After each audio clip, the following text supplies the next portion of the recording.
शुभ नाम सर आपका? यूआर बेनीवाल कुड़ी भक्तासनी। आज यहाँ पे इकट्ठे हुए हैं जगदीश जी पीटी साहब, जो एक समाज के सितारे थे। उनका असामयिक निधन होने पर श्रद्धांजलि सभा के रूप में यहाँ पे एकत्रित हुए हैं। उनका इस मंदिर में और समाज के अन्य रचनात्मक कार्यों में बहुत ही अभूतपूर्व योगदान था और उनका कई काम बहुत ही काफी अच्छे हुए और कुछ काम पीछे जो रह गए हैं उसका भी हम पूरा करने का प्रयास करेंगे।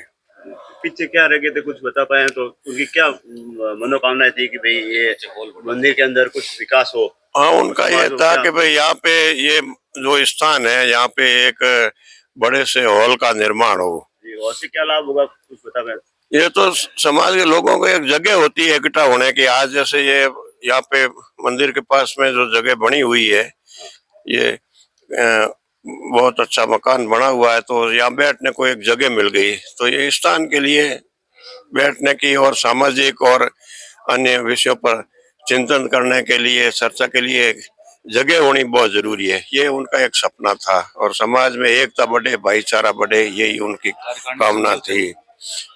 जी युवर साहब, मैं अभी सुन रहा था, चर्चा कर रहे थे तो वो ऐसे कह रहे थे, हमारे जो जगदीश जी क्लोज थे ना, वो कह रहे थे कि भाई जगदीश जी की इच्छा थी कि भाई जो बच्चे बाहर से जो एग्जाम देने आते हैं ना, जैसे आसपास जो बड़े बड़े सेंटर है, उनके लिए हॉल बन जाएगा तो वो नाइट स्टे आराम से कर पाएंगे और सुबह मॉर्निंग में या चाय नाश्ता फ्रेश होके अपना अपना काम करके फिर मतलब फ्रेश माइंड से एग्जाम दे पाए। ऐसी उनकी इच्छा थी, क्या था? नहीं, ये आपने जो बात कही है, ये इस बात को मैं समाज के अपने सभी मौजूद लोगों से निवेदन करना चाहता हूँ कि अपन मेलों में व्यवस्था करते हैं, बहुत अच्छी बात है।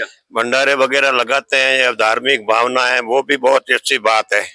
परंतु आज के जो समय में जो बच्चे आते हैं परीक्षा देने के लिए, और विशेषकर जो सर्दियों में और बरसात के दिनों में, एक तो बेरोजगार लड़कों के पास में, बेरोजगारों के पास में धन का अभाव होता है, वो कहीं होटलों में नहीं ठहर सकते। तो उसमें अपने समाज के जो स्थान है वहाँ पे उनके लिए अगर एक ठहरने की व्यवस्था हो जाए, तो आजकल सेंटर क्या दूसरे जिलों में देते हैं, जैसे बाड़मेर का है तो उनको जोधपुर, जोधपुर वाले को अजमेर, अजमेर वाले को बीकानेर। तो मैंने देखा है पूरे राजस्थान में कई जगह पे बहुत अच्छी व्यवस्था है। और मैं आपको एक उदाहरण देना चाहता हूँ मीणा समाज का। उनका जो सवाई माधोपुर और टोंक में जो बच्चे परीक्षा देने आते हैं, उनके लिए उन्होंने तो भोजन की व्यवस्था कर रखी है सर समाज के लिए, तो बहुत ही बड़ा है। तो अपन उनसे भी प्रेरणा लेते हुए, उनका अनुकरण करते हुए, यहाँ जोधपुर के अंदर भी जो भी परीक्षा है, आजकल तो क्या परीक्षा लगभग हर सप्ताह होती है, हर सप्ताह हर संडे को कोई न कोई एग्जाम होता ही रहता है कॉम्पिटिटिव।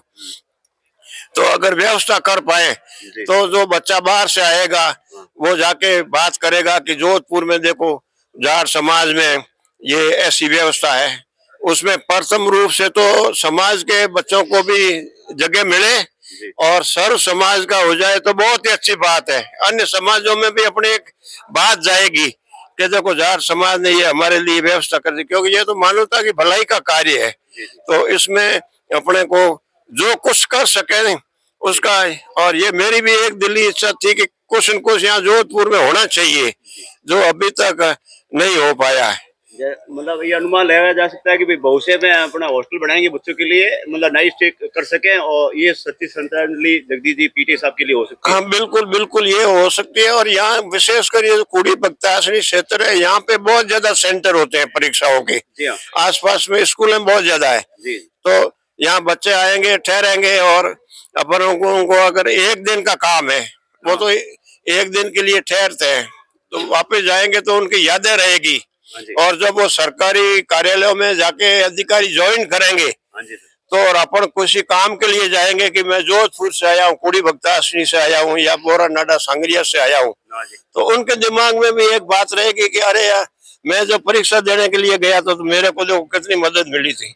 तो ये एक भावना है, वो अपने को उसके तहत काम करने की जरूरत है। आगे तेजा जी महाराज की जैसी मर्जी होगी, सभी को मिलके ये प्रयास करना चाहिए और करने का पूरा प्रयास करेंगे।